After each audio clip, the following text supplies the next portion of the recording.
huwag kang makikigaya sa iba. Dahil pag kinukumpara mo ang iyong sarili din sa iba, tingnan niyo po, malulungkot kayo. Remember that comparison is the thief of joy.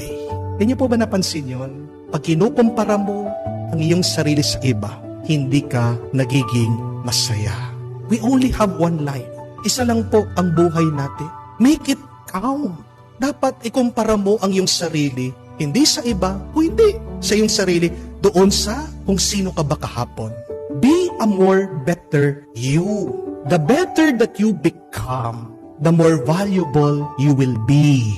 And the best gift that we can give the world is our truest self, is our best self. Ang pinakamagandang regalo na pwede mo ding ibigay sa Diyos ay yung pinakatotoo mo, yung pinakamabuting ugali mo. Amen?